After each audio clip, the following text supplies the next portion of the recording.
네, 시나리오를 읽는 시간에 시인 영화인 백악기입니다. 지난번에 이어서 일본 고레에다 히로카스 감독의 걸어도 그 네 번째 시간이 되겠습니다. 제가 읽어드리는 텍스트는 민음사판 걸어도 박명진 선생 번역입니다. 시계바늘이 12시를 지났다. 우리 셋은 부엌 탁자에 둘러앉아서 어머니가 튀김 만들 준비하는 것을 도왔다. 이쑤시개로 고추에 구멍을 내거나 튀김에 쓸 옥수수알을 벗겨냈다. 옆에 앉은 아스씨는 옥수수알을 벗겨내려고 고군분투하느라 찌부러뜨린 옥수수에서 나온 즙에 손이 끈적끈적해졌다. 봐. 이렇게 엄지 쪽 손바닥을 쓰면 잘 벗겨지지. 나는 알맹이가 촘촘한 옥수수를 벗겨내 보였다. 잘하네. 육가리가 감탄했다. 옛날부터 이건 내 전담이었거든. 나는 은근히 자랑스러운 듯 말했다. 어릴 때부터 집에서 튀김이라면 옥수수 튀김이었다. 굽거나 삶는 것보다 단맛이 한층 더해진다고 어머니는 곧잘 말하곤 했다. 싱크대 옆에서는 놀다 온 노부오 부자가 냉장고 문을 열어놓은 채로 보리차를 마시고 있다. 허리에 손을 짚고 마시는 노부오를 무스가 나란히 서서 흉내내는 모양이 웃음을 자아낸다. 역시 장모님 보리차는 맛있네요. 노부오가 광고에 나오는 연예인처럼 상쾌한 미소를 짓는다. 햇빛에 타서 그런지 하얀 이가 괜히 더욱 눈에 띈다. 슈퍼에서 파는 티백이야 그거. 옛날에는 집에서 우려내고 그랬는데. 그래요? 그럼 물이 좋아서 그런가? 노부오가 손에 든 컵을 요리조리 살펴본다. 그냥 수돗물인데. 둘의 대화는 아무래도 박자가 맞질 않는다. 정말 뭐 하나 맞히는 게 없다니깐. 싱크대에 어머니와 나란히 서서 새우 내장을 손질하던 누나가 돌아보고 말했다. 누나는 남편인 노부오가 패밀리 레스토랑 같은 데만 다니며 잘한 탓에 미각이 둔해서 어떤 요리를 만들어줘도 소용없다고 한다. 그것을 자기가 요리를 그만둔 핑계로 삼고 있다. 어머니와 딸은 이런 점이 참 닮았다. 뭐 맛있다고만 해준다면 아무렴 없대. 어머니는 일하는 손을 멈추지 않은 채 웃고 있다. 그렇죠. 라며 맞장구를 친 노부오가 컵에 보리차를 한 잔 더 따른다. 어제는 저녁으로 뭐 먹었어? 누나가 아이들에게 묻자 초밥이라고 동시에 신난 목소리로 답했다. 어허 라며 노부오가 두 아이를 향해 짐짓 엄한 표정을 지어 보였다. 아마도 셋만의 비밀이었나 보다. 뭐? 오늘 밤 초밥 먹는다고 말했잖아. 누나가 넌더리려며 노부오를 째려본다. 돌아가는 거 먹었어. 돌아가는 건 말이야. 그치? 노부오가 필사적으로 변명한다. 이 정도라면 이 집 돈줄은 누나가 쥐고 있는 게 분명하다. 모자랄까 싶어서 초밥 시켜놨는데 어제 먹었구나. 탁자 위에 늘어놓은 동파육이며 무와 마늘로 맛을 낸 우엉조림과 포테이토 샐러드를 둘러보며 어머니가 말했다. 됐어. 난 안 먹었으니까. 누나가 정색을 하며 말한다. 누나는 어릴 때부터 초밥을 무척 좋아했다. 초밥이라면 매일이라도 먹을 수 있어. 매일이라도. 노부오를 흉내내며 무스가 한껏 큰 목소리로 말한다. 마스 스시도 말이야. 아들이 물려받으면서 갑자기 맛이 떨어졌어. 라며 어머니가 인상을 찌푸렸다. 그래도 그 집 성게알 구남 초밥은 김이 아니고 오이잖아. 그게 좋았는데. 일단 상으로 시켰는데 성게알 들어갔으려나? 한번 전화해볼까? 어머니가 앞치마에 손을 닦으며 현관 전화기 쪽으로 향한다. 됐어. 일부러 그럴 거 없어. 보리차를 다 마신 사스키와 무스가 앞다퉈 냉장고를 뒤지던 이번에는 아이스크림을 찾기 시작했다. 커다란 레이디보든 아이스크림 컵이 살짝 보였다. 그걸 집었다간 아무래도 누나에게 혼날 것이다. 역시나 아이들도 그 앞에 가지런히 늘어선 과일맛 아이스바를 골랐다. 밥 먹기 전이니까 하나씩만 먹어. 누나가 짧고 단호하게 말했다. 뭐 어떠니? 먹으라고 사다 놓은 건데. 어머니는 손주 둘에게는 언제나 이런 식이다. 할머니 집에서는 혼도 안 나고 좋네. 할머니 집이 제일 좋아. 무스가 더욱 큰 소리로 말한다. 아스씨와는 한 살밖에 차이 나지 않는데 이 아이에게는 아직 아이다운 순진함이 남아있다. 에구 아까워라. 할머니 집자만 붙지 않았어도 아이스크림 하나 더 받았을 텐데.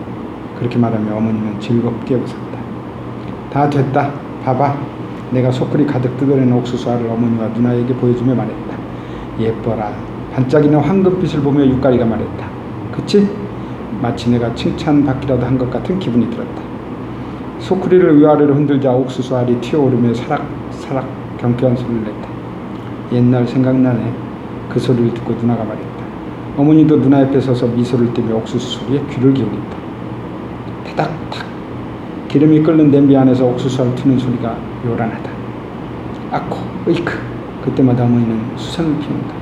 신기하지? 멀찍이서 구경하던 누나가 곁에 있던 육가리에게 말했다. 다들 해 먹을걸?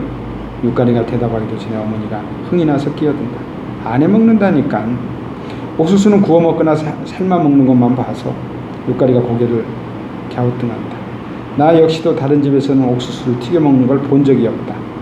이거 누구한테 배운 거야, 할머니? 누구였더라? 어머님이 원조이신 거예요? 맞네. 꽃꽂이랑 똑같네. 누나는 육가리의 물음에 맞장구를 치고는 어깨를 으쓱해 보였다. 튀김이 옅은 갈색을 띠자 어머니는 튀는 기름을 피하려고 허리를 쭉 편 채로 젓가락으로 하나씩 집어 접시에 올려 담는다. 슬슬 나올 거야. 눈은 안 좋아도 냄새는 잘 맡거든. 누나가 육가리에게 속삭인 그때 마침 아버지가 부엌으로 들어왔다. 둘은 마주보고 작게 웃었다. 아버지는 나와 아스시가 앉아있는 탁자로 곧장 오더니 금방 튀겨낸 옥수수 튀김을 맨손으로 날름 집어 선체로 먹기 시작했다. 저녁 때까지 기다리질 못하고 이 소리만 들으면 2층에서 내려와서는 만들어지는 족족 먹어 치운다니까. 어머니는 냄비를 향한 채로 말했다. 육가리가 무슨 말인지 묻는 얼굴로 나를 바라봤다. 형이 엄청 좋아했거든. 아, 라며 육가리가 크게 끄덕인다. 아스시군도 옥수수 좋아하지? 보통. 아스시는 상냥하게 묻는 어머니에게 마음이 쓰이는지 망설인 그때 예요만 덧붙였다. 고모도 실은 보통이야. 할머니한테는 비밀이야. 라는 듯 누나가 작은 소리로 속삭였다. 많이 먹으렴. 육가리의 얼굴은 웃고 있지만 아스시를 바라보는 눈은 야단치는 것처럼 뺏어왔다. 노부와 아이들이 냄새를 맡고서 피아노 치며 놀던 응집실에서 쿵쾅대며 달려왔다. 방금 튀겨내서 맛있으니까 얼른 먹으렴. 어머니가 젓가락으로 접시를 가리켰다. 잘 먹겠습니다. 라고 한 목소리로 답하고는 셋은 앞다퉈 튀김을 향해 손을 뻗었다. 간장에 살짝 찍어 먹어봐. 어머니가 상냥하게 말했다. 입안 가득 튀김을 우겨넣은 노부가 맛있다며 연신 호들갑스럽게 말한다. 이리로 이사오기 전 이따바시에 살 때 바로 옆에 옥수수 밭이 있었거든. 어머니가 냄비에 새로 옥수수를 넣으며 이야기를 시작했다. 한 번은 말이야, 한밤중에 몰래 들어가서는 훔치셨어요? 육가리가 놀라서 어머니를 돌아본다. 얘들 아버지 말이야. 어머니는 젓가락으로 냄비 속을 뚫치며 옛날 일이 떠오르는 듯 웃는다. 이미 공소시효 끝났어. 벌써 30년도 더 된 얘기야. 아버지가 웬일로 대화에 끼어들었다.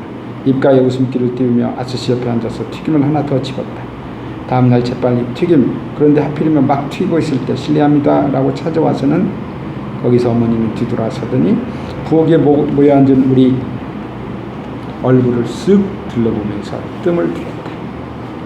그 옥수수밭 주인이 말이야, 품에 옥수수를 끌어안고 줘서 농사가 잘 돼서 좀 드셔보시라고요 라는 거야.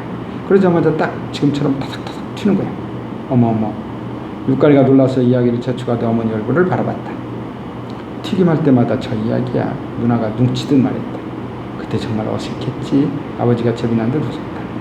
아버지의 웃음소리를 나는 그때 오랜만에 들었다. 그때 준페이가 말이야, 엄마 이럴 줄 알았으면 일부러 채소집에서 옥수수 사지 말걸 그러는 거야. 어머니는 형 말투를 흉내를 말했다. 그 녀석은 그런데 머리가 잘 돌아갔으니까. 아버지도 그때가 그리운 듯 어딘가 부드러운 표정이 눈가에 어린다. 그 다음은 어머니와 누나가 둘이서 왜 그때도 그랬잖아 라며 형이 얼마나 두뇌 회전이 빠르고 주위 사랑을 받으며 재치 있었는지에 대한 이야기가 한동안 이어졌다. 이따바시에 살던 집은 다다미 6조짜리 방에 남쪽으로 창이 나 있었다. 창밖에는 빨래 넣는 곳이 있고 그 너머로 찻길까지 밭이 펼쳐져 있었다. 여름이 되면 그 밭에 옥수수 잎사귀가 푸르게 우거져서 방 창문으로 하늘이 보이지 않을 정도였다. 빨래가 안 말라서 짜증나. 어머니는 하늘을 올려다보며 원망하곤 했지만 우리는 그 밭에서 숨바꼭질하며 곧잘 놀았다. 태풍이 지나간 뒤에는 바람이 쓰러지거나 꺾인 옥수수를 구경하는 게 왜인지 좋았다. 고도 경제 성장기였던 탓에 동네에 있던 공터나 밭은 순식간에 없어져 갔다. 그와 함께 우리의 놀이터도 공사장 자재 하치장으로 바뀌었다. 그 옥수수밭도 어느샌가 폐차장으로 변했다. 여기가 쓰레기장이라도 되는 줄 안다니까. 정말 어머니는 빨래를 눌면서 언제나 똑같이 화를 냈다. 실제로 내가 창밖으로 옥수수밭을 봤던 것은 기껏해야 2년 정도였을 것이다. 하지만 지금도 옛날 집에 대한 기억이라면 창문으로 바라봤던 그 옥수수밭 풍경이 가장 먼저 눈앞에 떠오른다. 밭 주인 아저씨로부터 옥수수를 받았던 것은 사실이다. 하지만 기지를 발휘해서 이럴 줄 알았으면 일부러 채소집에서 옥수수 사지 말걸 이라고 말했던 것은 형이 아니라 나였다. 분명 형이 할 법한 말이기도 했고 나와는 어울리지 않는 한마디였는 것도 틀리지는 않다. 나는 그렇기 때문에 더욱 내가 했던 말이라고 확실하게 기억하는 것이다. 그런 정도야 아무래도 좋을 사소한 일이기도 한데다 어머니가 그것을 형이 한 말이었다고 생각하려는 기분을 모르는 것도 아니었다. 그래서 나는 일부러 그때 그 이야기를 잠자코 흘려들었다. 교자상을 가지러 2층에 있는 내 방으로 갔다. 응접실 입구 옆으로 놓인 좁고 가파른 계단을 올라가면 오른쪽은 형 방이고 왼쪽이 내 방이다.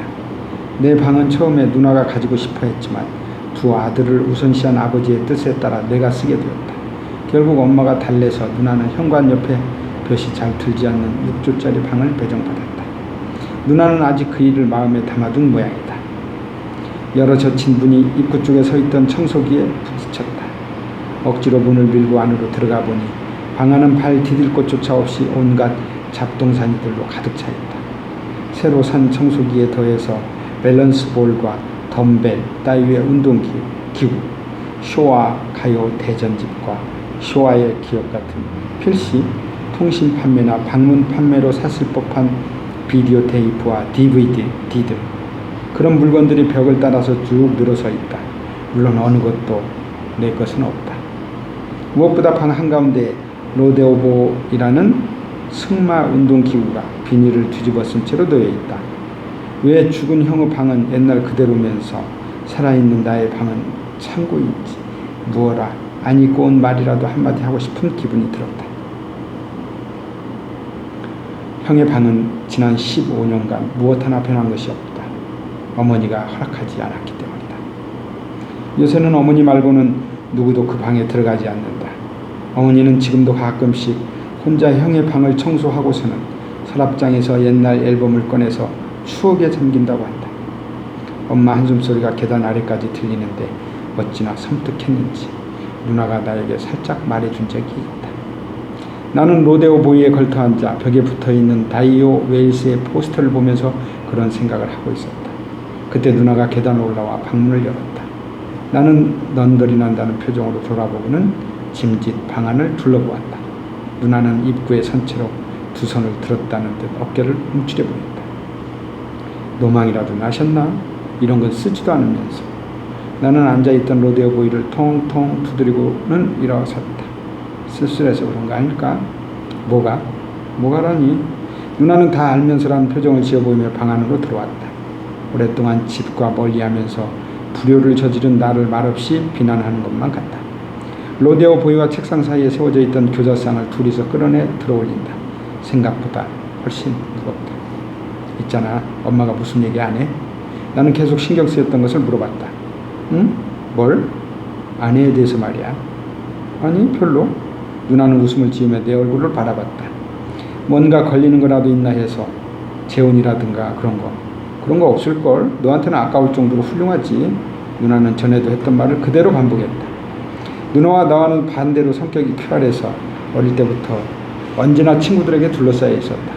대학에서는 실컷 놀고도 취직까지 했지만 3, 4년 다니다가 결혼과 동시에 그만두고는 전업주부의 생활을 즐기고 있다.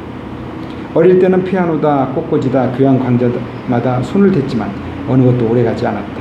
금방 실증내는 누나의 성격이 아들인 무스에게 유전됐을지도 모른다. 결혼만 오래 가야 할 텐데 어머니는 그렇게 걱정하셨지만 지금 보면 기우였다. 누나는 아버지를 닮아 콧대가 날렵한 미인형이어서 학생 때부터 꽤나 남학생들의 인기를 끌었다. 결혼해달라는 선자리도 많아서 그 중에서 고르고 골랐을 것이다. 다른 좋은 사람도 많았을 텐데.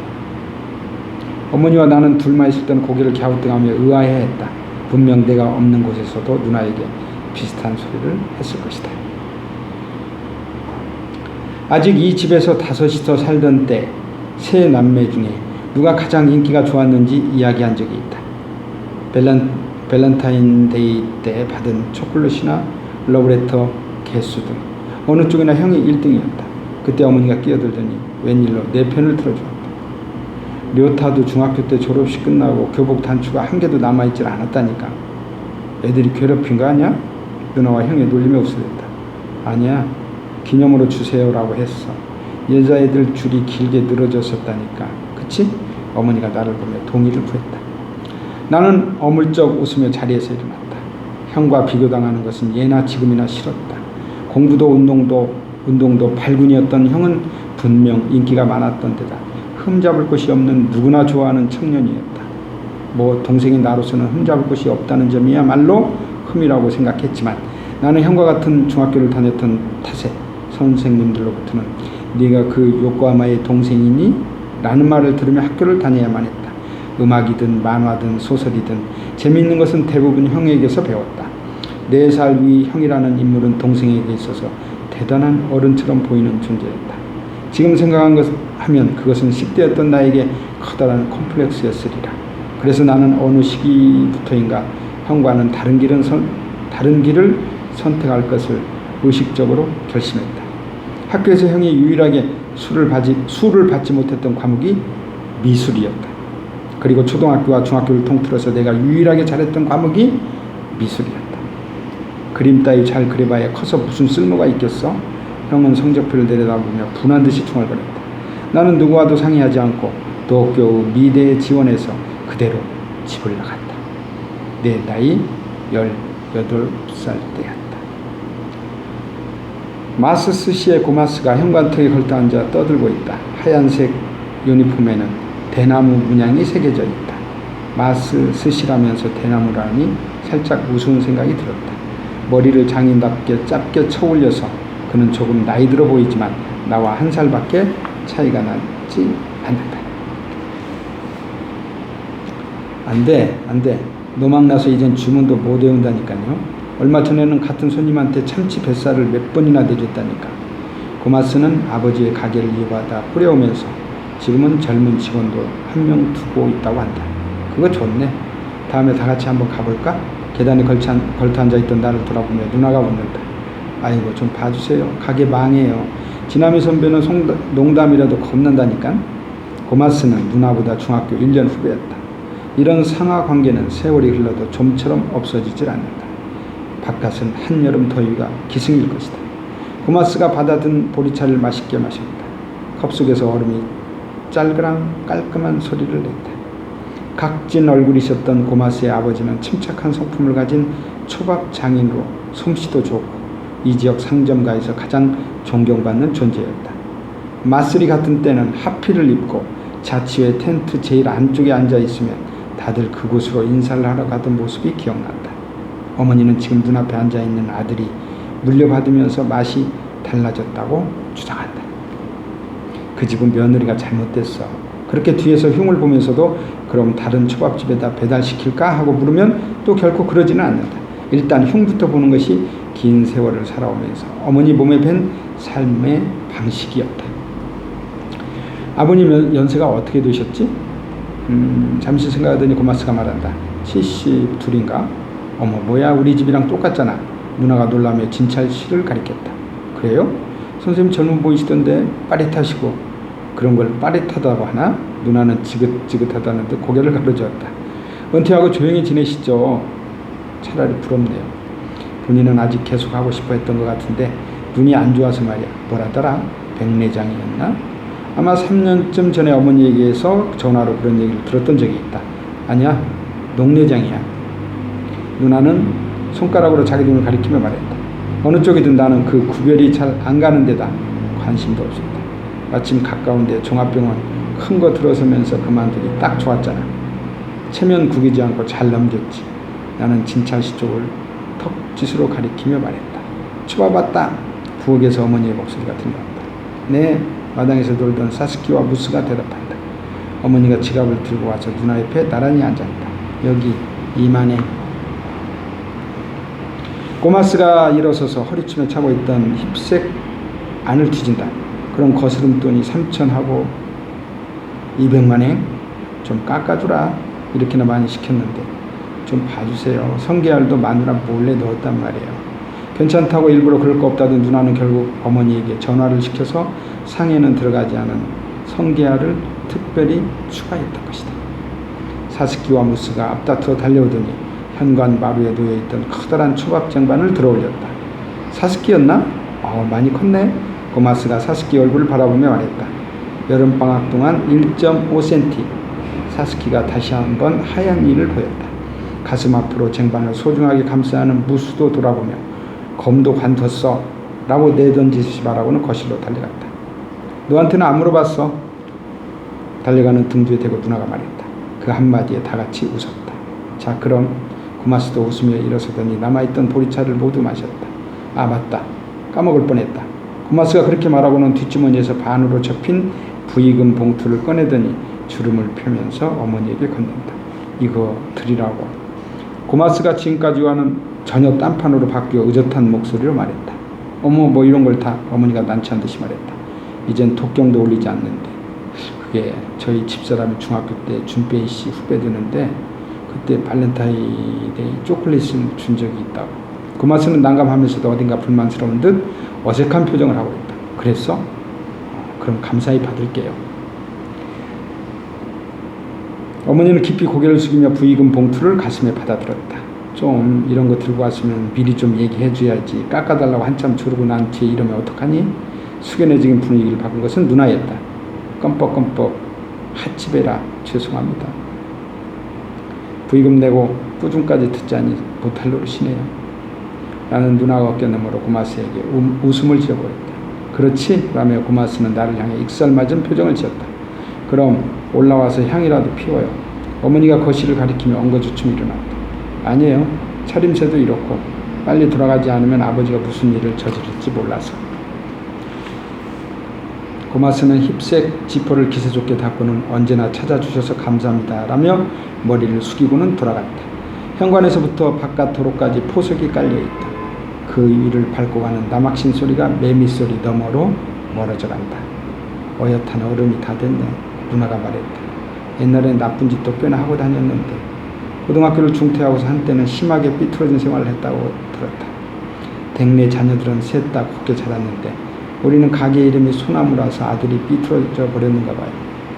배달 오신 고마스의 아버지가 바로 이 현관턱에 앉아서 그런 푸념을 늘어놓던 모습이 기억난다. 사람 일이라는 건 알 수가 없는 노릇이네. 어머니도 같은 생각인지 부의금 봉투를 바라보며 처연하게 말했다. 시나리오를 읽는 시간에 시인, 영화인 백악기였습니다.